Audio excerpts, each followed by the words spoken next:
Olá,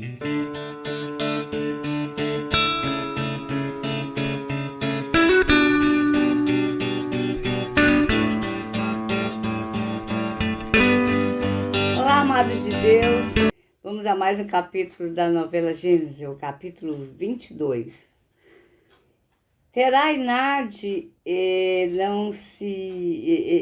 não se beijam, porque vai chegando a sua esposa, né, procurando, mas ela não chega a pegá-los juntos e ela realmente não desconfia de nada.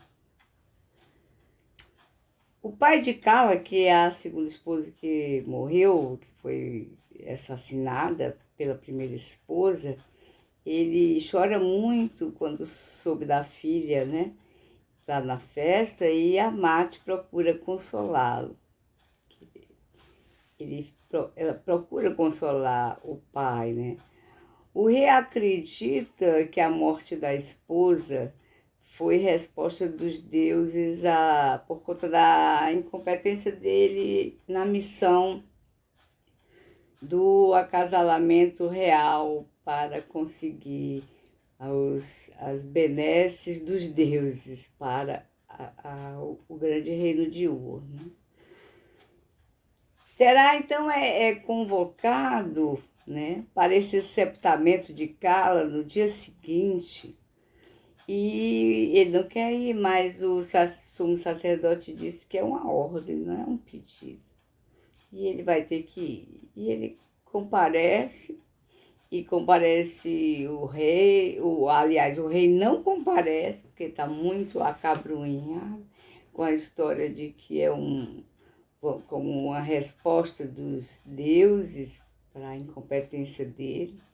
E ele fica confinado nos aposentos dele, totalmente depressivo, né?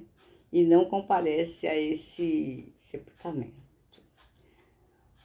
Ele fica acovardado e confinado nos seus aposentos e a rainha trata de animá-lo. Por outro lado, Terá procura o sumo sacerdote para separar uma vaga já para o filho Abrão estudar e com os escribas, né? Para poder aprender as letras, para poder ser mais instruído do que ele, que é o que ele quer. E o sumo sacerdote já dá o ok, separa a vaga já para ele. Quando ele crescer, ele já vai ter a vaga para estudar na escola, né, que era para poucas pessoas. O rei, então, confessa para a rainha, né, ele confessa que não deu certo o ajuntamento com a sacerdotisa, né, que ele foi falho, que ele falhou na última hora. E claro que ela sabe que foi ela que fez tudo, né? Mas ela consegue animá-lo e diz que não há retaliação dos deuses por conta disso, que eles vão fazer uma grande oferenda e vai ficar tudo bem. Passam-se então 10 anos. 10 anos. Terá e Amate já têm 2 filhos e eles estão indo para a escola. E pelo jeito Terá e Amate entraram em harmonia, não houve nenhuma separação. Estão felizes, estão em harmonia, no quarto, na cama. E as crianças estão na escola, né? Na escola, o filho do rei, que ela antes desses 10 anos, acabou ela dizendo que estava grávida, né? E ele já é um meninozinho do tamanho quase do Abraão, né? Um pouquinho mais novo. E esse filho do rei é um menino muito mau, que instiga as outras crianças a brigarem, esconde o material de Abraão para poder suscitar briga, né? E o professor se preocupa, vai falar com o pai dele, e o pai dele não dá a mínima. Daí fala com a mãe também, que também não dá a mínima, diz que ele tem que ser assim mesmo, porque ele vai ser um futuro rei, ele tem mais é que ser brigão, né?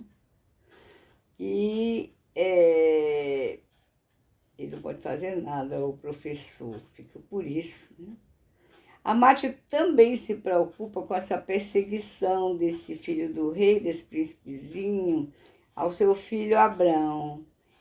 E ela vai falar com a sacerdotisa, que é uma pessoa influente, e a sacerdotisa diz que pode ficar tranquila que ela vai falar com a rainha.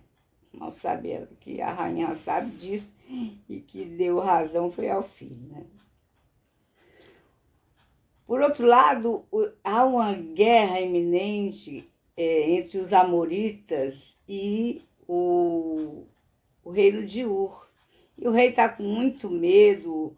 O general já tinha avisado para ele que eles estavam se articulando para a guerra. E ele fica com muito medo, sempre o rei achando que é resposta dos deuses ao fato dele não ter conseguido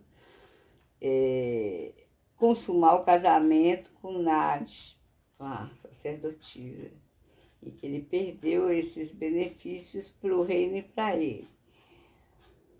O líder dos Amonitas, por sua vez, está em tendas, né, junto com todo o seu povo, se articulando realmente para a guerra, para atacar e tudo mais.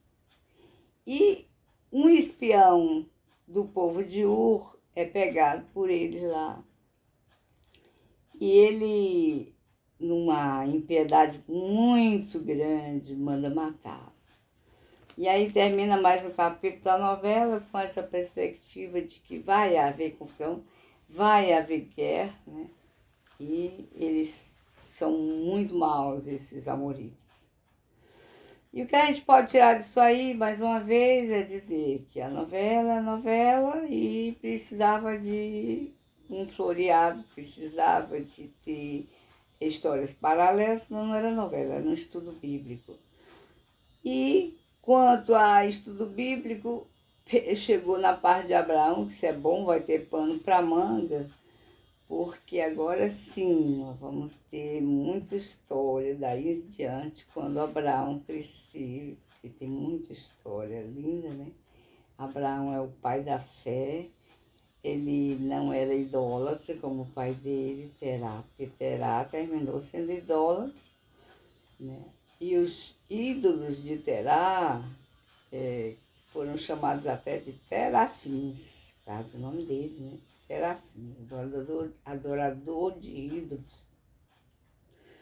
E Abraão, talvez até por influência da mãe mesmo. Eu estava vendo a atriz, ela deu uma palavra muito boa no meio da novela, linda por sinal, e ela disse que ela devia ter uma ponta dessa interferência da mãe para Abraão ter sido esse homem de fé, um homem que não era idólatra, porque o pai dele era.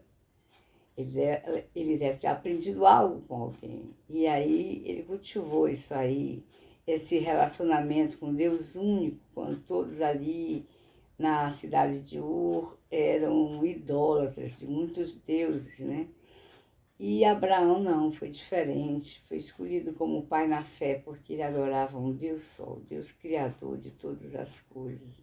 E é esse Deus que nós estamos buscando, é esse Deus que devemos buscar. Ele é o nosso Criador, Ele nos fez, Ele sabe como a gente funciona, Ele sabe como a gente vai dar certo, Ele nos ama, Ele preparou um plano para nos resgatar do inimigo, porque o inimigo das nossas almas tomou o nosso reino, que é a terra, que foi feita com tudo lindo, maravilhoso para o homem, e o homem deu para Satanás.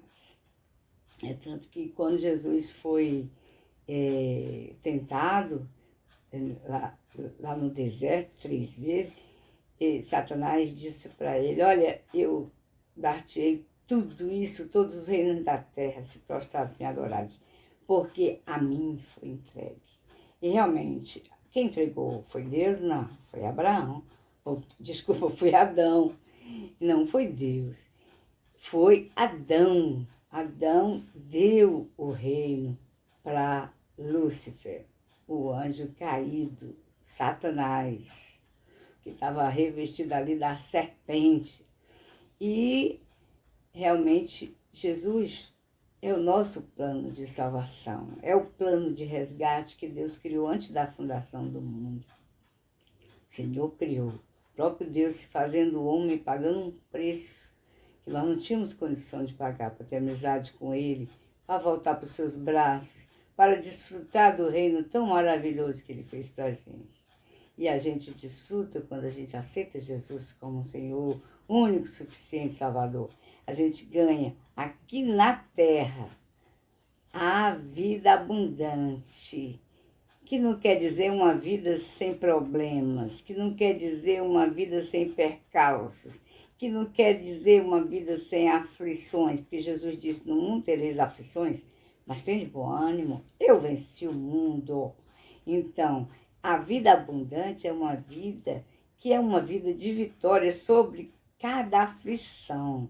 É uma vida que leva sempre a gente para frente, que não tem desespero, que não tem desespero principalmente, porque as pessoas que não têm o Senhor, elas se desesperam, chuta o balde, chuta a barraca, então entram numa depressão, entra num caos, e quem espera no Senhor não precisa disso, porque Ele diz, no mundo tereis aflições, mas tem de bom ânimo, eu venci o mundo.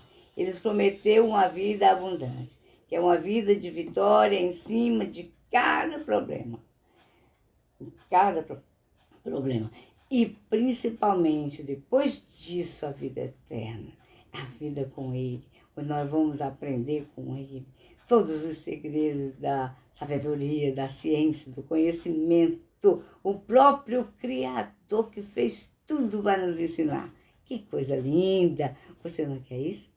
Então, aceite a Jesus como o único, suficiente Salvador de sua vida.